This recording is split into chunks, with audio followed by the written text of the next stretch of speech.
Malam itu semua terasa biasa. Aku menyalakan aplikasi menunggu penumpang.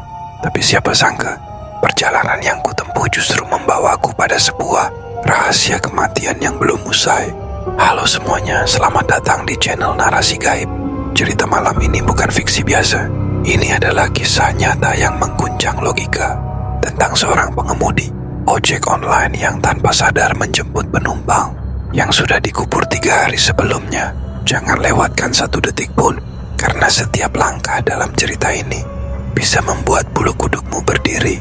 Ini dia, saya menjemput penumpang yang sudah dimakamkan. Namaku Darto, umur 42 tahun. Aku kerja sebagai tukang ojek online sejak pandemi, demi menghidupi istri dan 2 anakku yang masih kecil.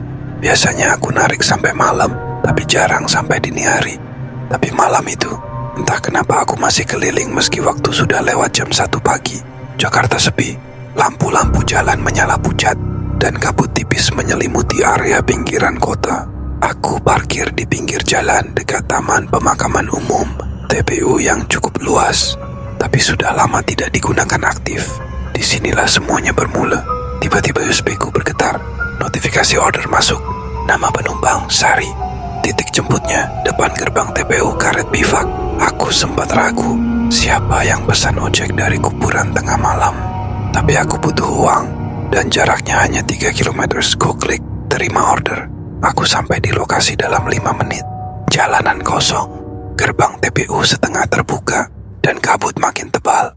Lampu motorku menyinari sosok perempuan berdiri diam di dekat gerbang, mengenakan jaket tebal, rok panjang, dan masker putih.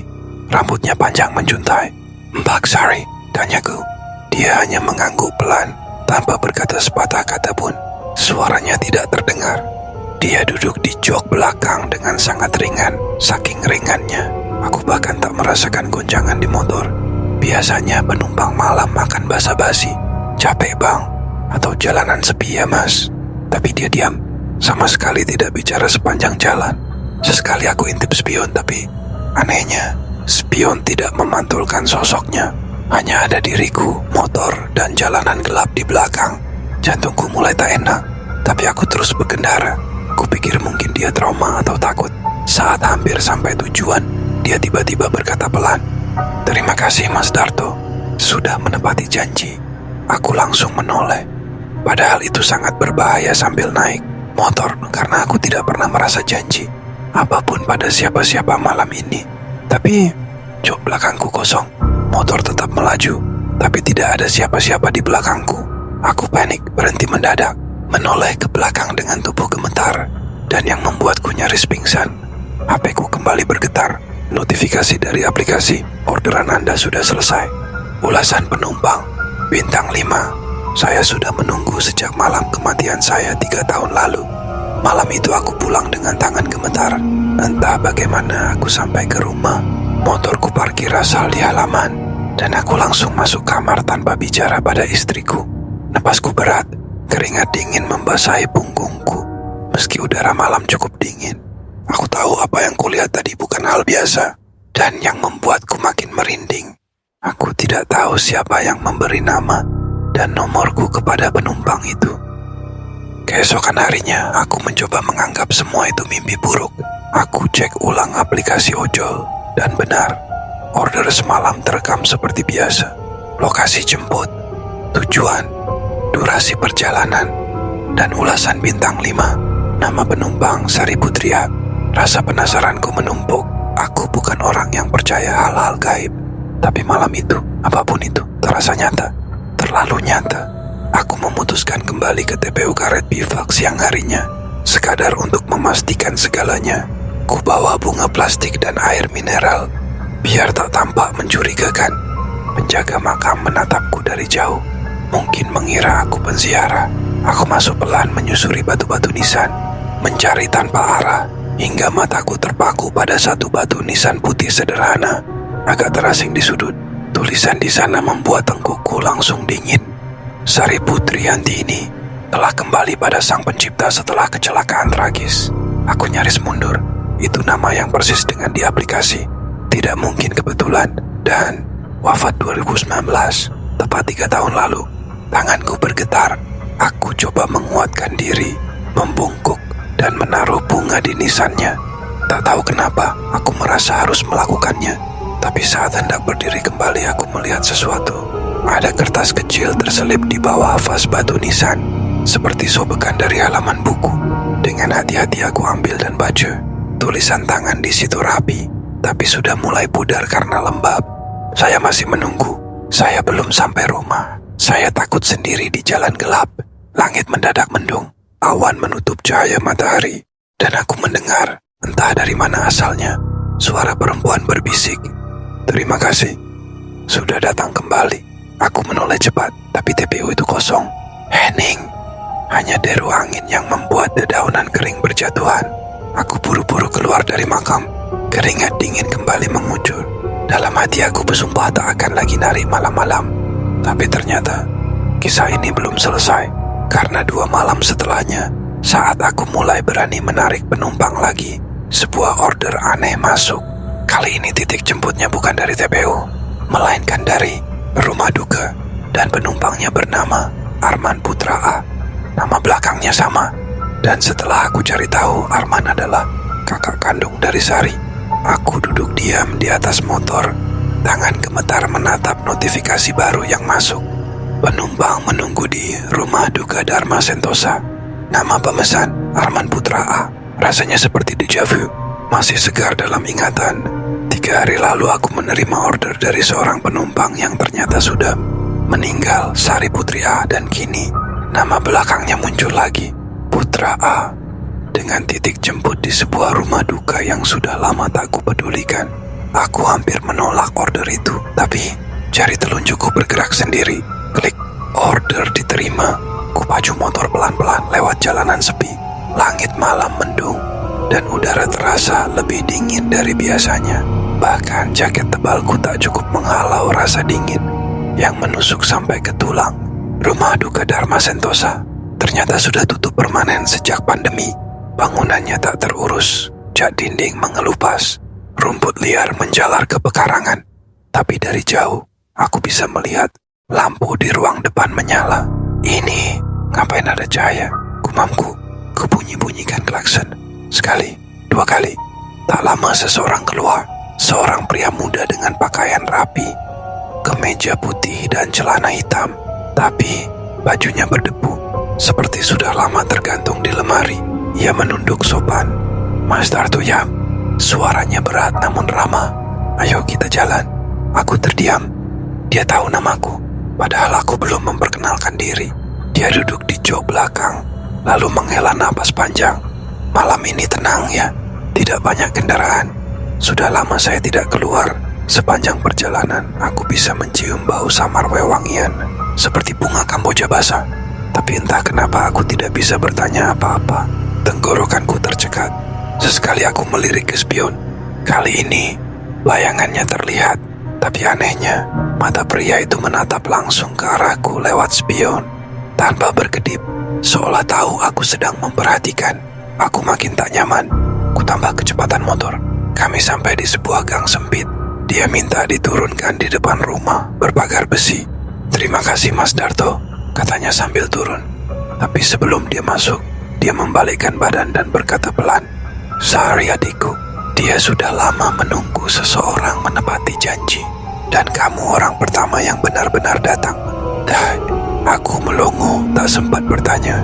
Tapi dia sudah berjalan perlahan masuk ke dalam rumah gelap itu. Aku menatap layar ponsel. Notifikasi order selesai masuk. Bintang 5. Ulasan tertulis, "Sudah saatnya kamu tahu siapa yang sebenarnya menunggumu, Mas Darto." Aku pulang dengan kepala penuh tanda tanya. Tapi semuanya belum selesai. Malam itu, saat aku hampir tertidur, HP-ku kembali berbunyi. Satu notifikasi email masuk ke akun ojolku. Dari alamat tak dikenal, adminwantarjenazah.com. Subjeknya membuat jantungku nyaris berhenti.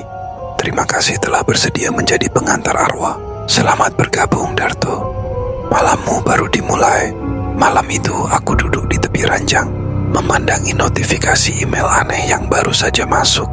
Subjek, "Selamat bergabung, Darto. Malammu baru dimulai." Dari adminwantarjenazah.com. Aku bolak-balik membaca isi pesannya. Tidak ada tautan, tidak ada instruksi. Hanya satu kalimat tambahan di bawah subjek yang lebih menakutkan dari apapun yang pernah kubaca. Satu jiwa lagi menunggu untuk diantar. Lokasi akan dikirim lewat mimpi. Hatiku mencelos. Aku mencoba menenangkan diri. Mungkin ini cuma prank, mungkin virus. Jangan panik. Tapi malam itu aku bermimpi. Bukan mimpi biasa. Aku berdiri di tengah jalan beraspal yang sepi dan berkabut. Tak ada bintang, tak ada bulan. Di ujung jalan berdiri sosok perempuan berbaju putih, sari.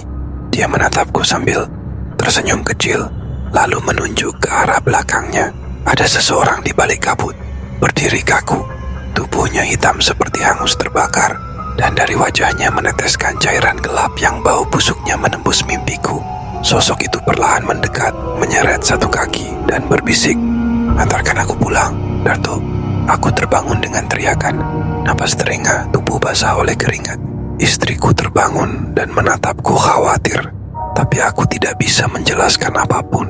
Bahkan aku tak yakin itu hanya mimpi. Paginya aku tidak narik. Kupilih duduk diam di teras, merenungi semua yang terjadi.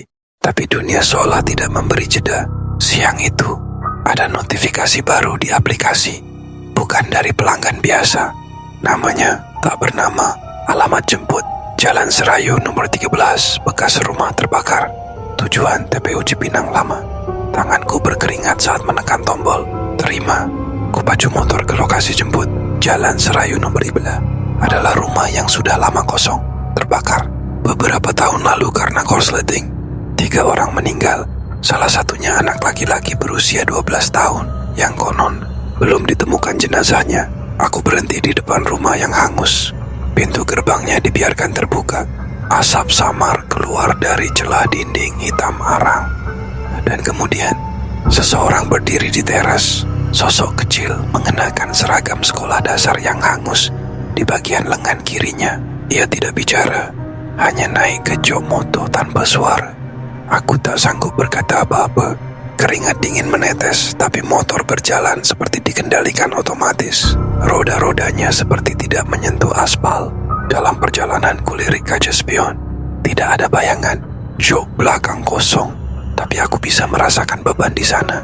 Sesampainya di TPU Cipinang Lama, motor berhenti sendiri di depan gundukan tanah baru. Tanpa batu nisan, penumpang itu turun perlahan, lalu berbalik padaku. Wajahnya sekarang hancur, matanya kosong, dan mulutnya mengeluarkan abu hitam. "Terima kasih, Mas Darto. Sekarang giliranmu melihat apa yang mereka lihat." Tiba-tiba seluruh pemakaman terasa berputar. Udara membeku, dan dalam sekejap, aku tidak bisa mendengar suara apapun. Bisu, sunyi, hanya desiir angin dan bisikan dari tanah. Sejak kejadian di TPU Cipinang Lama, dunia di sekitarku tidak lagi sama. Aku masih berdiri di depan makam tanpa nisan itu. Malam mulai turun, kabut tipis menggulung tanah pemakaman. Tapi aku tidak bisa bergerak. Kaki terasa berat seperti dicengkeram akar pohon. Dan kemudian, aku mendengar sesuatu. Bisikan dari dalam tanah. Pelan, lirih, namun jelas. Banyak yang belum sampai. Banyak yang tersesat. "Kau harus bantu kami, Darto." Ku mundur pelan gemetar. Jantungku berdentam seperti ingin keluar dari dada. Aku mencoba menyalakan motor, tapi mesinnya mati total. Bahkan ponselku juga ikut gelap. Seperti semua energi diserap oleh sesuatu yang tak kasat mata. Sampai akhirnya dari sudut pemakaman muncul seseorang dengan jubah gelap dan wajah tertutup kain putih. Dia berjalan mendekat perlahan, membawa lentera tua yang mengeluarkan cahaya kehijauan. Aku ingin lari, tapi kakiku beku. Sosok itu berhenti tepat di hadapanku dan berbicara dengan suara berat seperti gema di ruang kosong. "Kau telah membuka jalan. Mereka akan terus datang, dan kau tak bisa menutupnya lagi."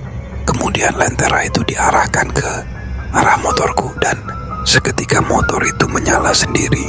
Tanpa berkata apa-apa lagi, sosok berjubah itu menghilang ke balik makam-makam tua yang samar. Aku langsung naik ke motor dan memacunya pulang secepat mungkin. Tapi bahkan dalam perjalanan aku merasa tidak sendirian. Spion motorku goyah. Jalanan tampak lebih panjang dari biasanya. Dan dari belakang, Samar-samar aku mencium bau bunga melati yang dicampur bau tanah basah. Sesampainya di rumah, aku mengunci gerbang, pintu, jendela, semua. Tapi tetap saja, malam itu tak memberiku rasa aman. Istriku, Rani, menyapaku dengan wajah cemas. "Kamu kenapa sih? Dari kemarin makin aneh aja. Pulang malam sering ngelamun, terus sering ngomong sendiri." Aku cuma diam, ingin cerita tapi takut dianggap gila. Tapi malam itu Rani juga ikut melihat sesuatu. Sekitar pukul 2 dini hari, ia membangunkanku dengan panik. Mas bangun. Ada yang ketuk jendela kamar." Aku lompat dari tempat tidur. Ku dengar suara ketukan, pelan tapi berirama. Tuk, tuk, tuk. Aku beranikan diri membuka gorden. Kosong. Tapi ketika aku lihat lebih dekat, ada bekas sidik jari kecil di kaca. Banyak, seperti milik anak-anak. Rani gemetar. Aku tadi lihat bayangan kecil lari ke halaman belakang. Aku tahu siapa itu. Anak dari rumah terbakar yang tadi aku antar. Dia mengikutiku pulang. Keesokan paginya, aku bangun dengan tubuh lelah. Rani tidak bisa tidur semalaman. Tapi saat aku membuka ponsel, ada satu pesan baru masuk. Bukan dari aplikasi ojol, tapi dari alamat aneh yang sama seperti sebelumnya. @miniaturjenazah.com. "Selamat pagi Darto, penumpang berikutnya sudah menunggu. Kali ini bukan mereka yang akan ikut kamu, tapi kamu yang akan ikut mereka."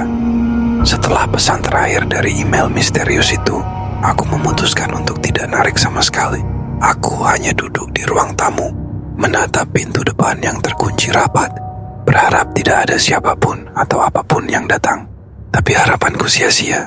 Tepat pukul 1.19 pagi ponselku bergetar. Bukan notifikasi biasa. Kali ini muncul satu pesan dengan ikon aplikasi yang belum pernah kulihat sebelumnya. Ikonnya hitam polos, hanya gambar keranda mayat kecil berwarna merah. Tugas baru penjemputan diri. Aku membacanya berulang kali. Penjemputan diri? Apa maksudnya? Seketika lampu di rumah padam, walaupun listrik dari PLN normal. Televisi menyala sendiri dan menampilkan gambar kabur, seperti siaran dari masa lalu. Suaranya mengganggu telinga, hingga tiba-tiba layar menampilkan satu tulisan. "Darto, saatnya kau ikut perjalanan terakhirmu." Istriku Rani berlari dari dapur, wajahnya pucat. "Mas, ada seseorang di belakang rumah. Aku lihat dari jendela, dia bawa tandu jenazah." Aku bangkit dan berlari ke arah jendela belakang. Dan memang benar, di antara pepohonan pisang yang membatasi pekarangan belakang, berdiri seseorang berjubah putih lusuh, memikul keranda mayat sendirian. Langkahnya pelan, mata kosongnya mengarah langsung ke rumah kami. Aku tahu, dia datang untukku. Tanpa pikir panjang aku ajak Rani kabur. Kami naik motor menuju jalan besar tanpa tujuan pasti. Tapi anehnya, kemanapun aku memutar, jalanan selalu berakhir di tempat yang sama. Pemakaman, bukan hanya satu. Kami terus berputar dan entah bagaimana, rute kami selalu membawa kami ke TPU yang berbeda-beda. Seperti dunia ini sedang mempermainkanku. Rani mulai menangis. Aku juga ingin menangis. Tapi yang paling menakutkan adalah motor seolah berjalan sendiri. GPS di ponsel tiba-tiba menyala dan mengarahkan kami ke satu tempat yang tak pernah kudengar sebelumnya. TPU terselubung, gerbang 7. Aku coba keluar dari rute itu, mematikan GPS, bahkan buang ponselku ke jalan. Tapi arah motor tetap tak berubah. Kami seperti ditarik oleh sesuatu yang tak terlihat. Dan akhirnya kami sampai di satu kawasan yang bahkan tidak tampak seperti dunia nyata. Gerbang tua berkarat berdiri kokoh, bertuliskan TPU terselubung dengan huruf yang nyaris terhapus usia. Di belakangnya bukan hanya makam, tapi bangunan-bangunan tua dan keranda-keranda kosong yang berjajar, seperti sedang menanti. Kami turun dari motor. Rani gemetar dan memegang erat tanganku. "Aku gak mau masuk, Mas. Jangan tinggalin aku." Tapi pintu gerbang terbuka sendiri, tanpa suara, hanya tiupan angin yang dinginnya menembus tulang. Dan saat kami menoleh ke belakang, jalanan yang tadi kami lewati sudah menghilang. Hanya ada kabut putih pekat, dan dari dalamnya muncul suara-suara, tangisan, bisikan, dan dentingan lonceng jenazah. "Darto, tugasmu belum selesai.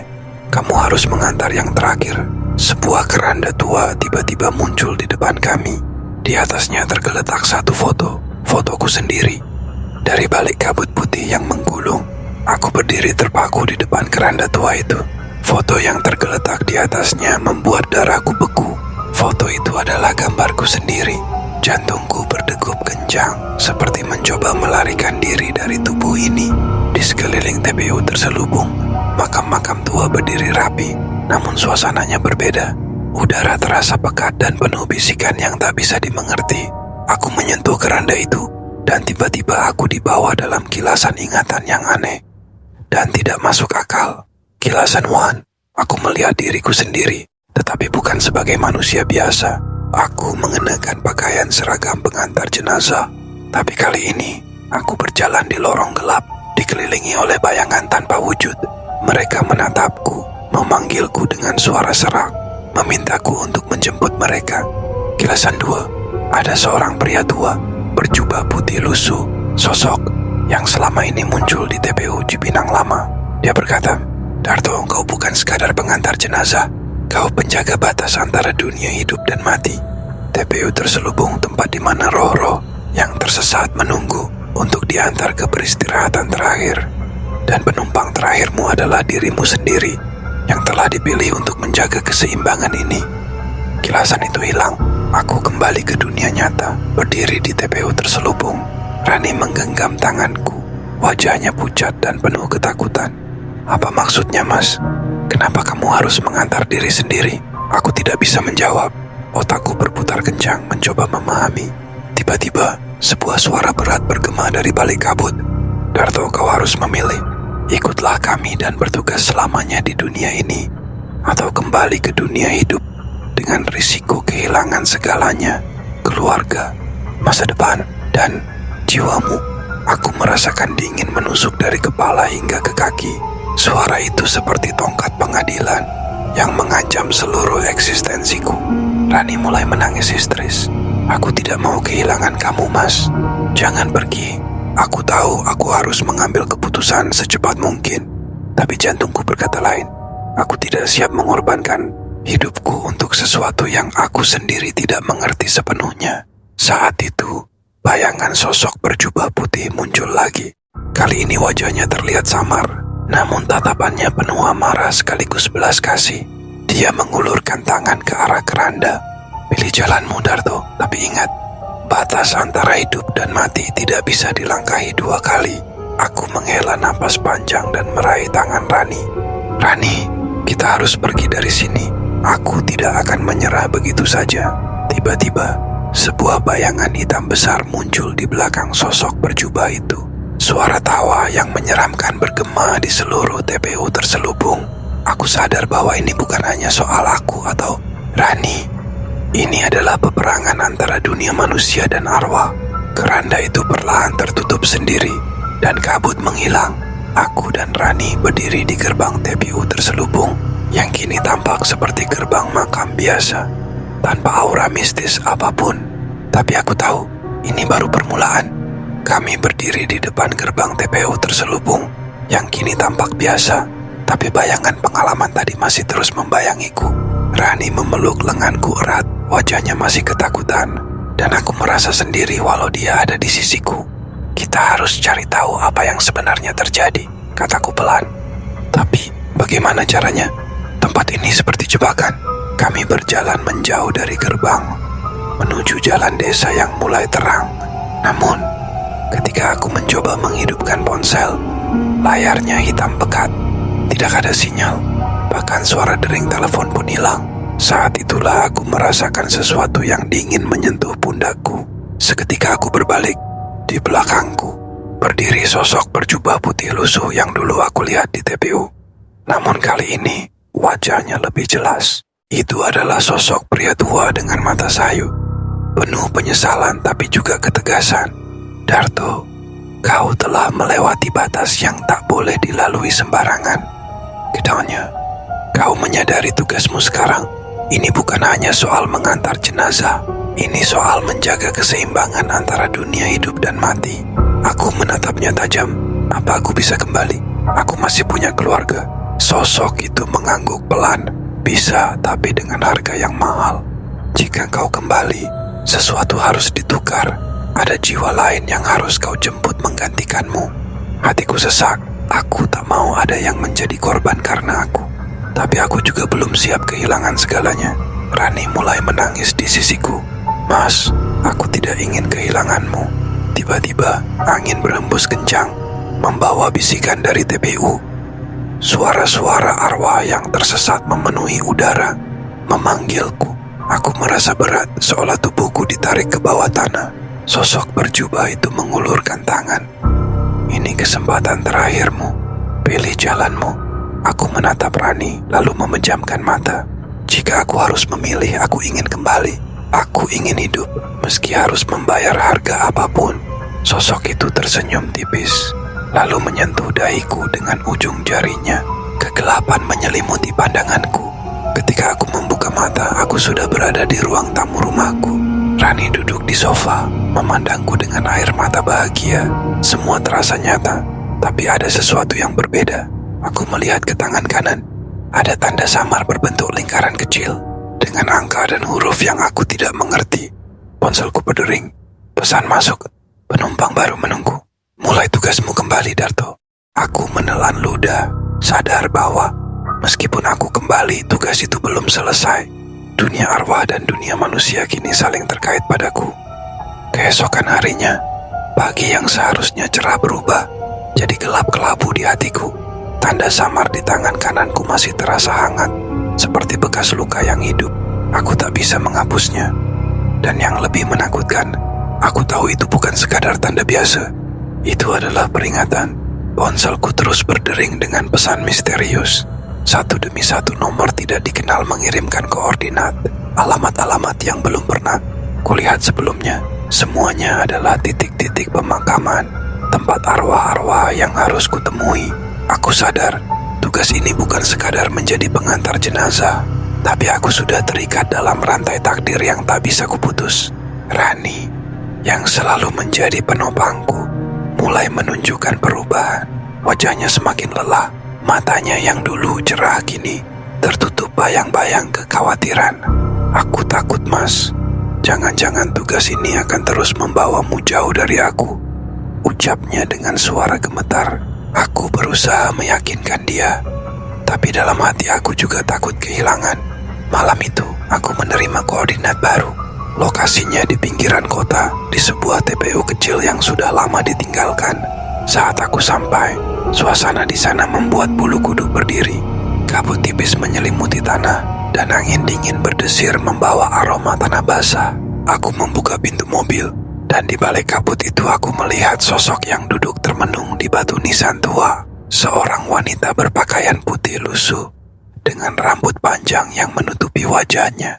Aku mendekat, dan saat aku memanggil, dia menoleh perlahan. Matanya kosong, tanpa kehidupan. Penumpang baru, gumamku lirih. Dia bangkit, dan tanpa berkata sepatah kata pun, mengikuti aku ke mobil. Dalam perjalanan, aku merasakan getaran aneh di dalam mobil, seperti ada sesuatu yang ikut serta selain dia. Ketika sampai di rumah, Rani menatapku penuh kekhawatiran. Aku mencoba menghiburnya, tapi dalam hati aku tahu tugas ini akan semakin berat. Malam itu, wanita itu berdiri di sudut kamar, diam tanpa suara.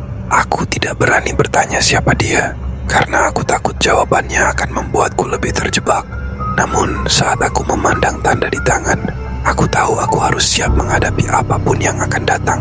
Aku pun membuka buku catatan lama yang aku temukan di dalam mobil, yang berisi nama-nama penumpang dan kisah mereka. Ternyata, banyak yang terjebak di antara dunia ini dan dunia lain karena mereka belum menyelesaikan urusan terakhirnya. Aku teringat kata-kata sosok berjubah putih. Jiwa yang tersisa harus diantar agar kau bebas. Dan aku tahu, penumpang baru ini mungkin adalah kunci untuk menyelesaikan semuanya. Malam itu aku duduk termenung di ruang tamu, menatap wanita berpakaian putih lusuh yang masih diam di sudut kamar. Suasana begitu hening, hanya suara detak jam yang terdengar, seolah menandakan waktu yang terus berjalan menuju sebuah keputusan akhir. Aku membuka buku catatan tua yang selama ini menjadi petunjukku, mencari arti dari setiap nama dan kisah penumpang yang pernah kuantar. Wanita ini ternyata adalah penumpang terakhir yang belum mendapatkan kedamaian. Rani duduk di sampingku, mencoba memberikan keberanian. Kita harus bantu dia, Mas, supaya kamu bisa bebas. Aku mengangguk, walau hatiku penuh dengan ketakutan dan beban. Malam itu, aku melakukan ritual yang diajarkan oleh sosok berjubah putih dalam kilasan ingatan. Aku menyalakan lilin di sekeliling wanita itu, membacakan doa dan mantra yang tertulis di buku catatan. Perlahan kabut tipis mulai memenuhi ruangan dan suara-suara halus terdengar bergema di telingaku. Wanita itu mulai berbicara dengan suara yang serak, mengungkapkan kisahnya. Namanya adalah Sari, seorang wanita yang meninggal dalam kecelakaan tragis.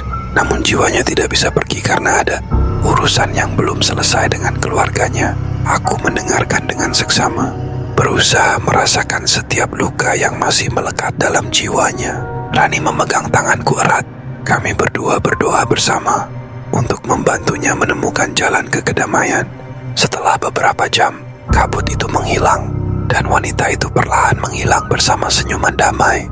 Suasana terasa lega dan berat sekaligus. Aku tahu tugas ini hampir selesai. Namun saat aku menghela napas lega, tanda di tanganku mulai memudar perlahan. Artinya, kutukan atau beban yang selama ini melekat padaku mulai hilang. Rani tersenyum dan menangis bahagia. Kamu bebas, Mas. Aku pun merasakan tubuhku ringan, seolah beban yang menekan selama ini menghilang. Tapi di sudut ruangan, sebuah bayangan samar muncul. Sosok berjubah putih itu kembali, tersenyum penuh arti. Darto, kau telah menyelesaikan tugasmu dengan baik. Namun ingatlah, dunia ini penuh rahasia. Jika suatu saat tugas itu memanggilmu lagi, kau harus siap. Aku mengangguk, menerima takdirku. Esok harinya, hidupku kembali normal. Rani dan aku memutuskan untuk menjauh dari kota itu, memulai hidup baru tanpa bayang-bayang masa lalu. Namun aku tahu, pengalaman ini mengajarkanku banyak hal. Tentang batas kehidupan dan kematian, tentang pengorbanan, dan tentang kekuatan cinta yang mampu menembus batas dunia. Aku tidak lagi takut menghadapi kematian, karena aku sudah menyaksikan sisi lain dari kehidupan. Dan aku berjanji pada diriku sendiri, bahwa aku akan menjaga hidup ini dengan sepenuh hati.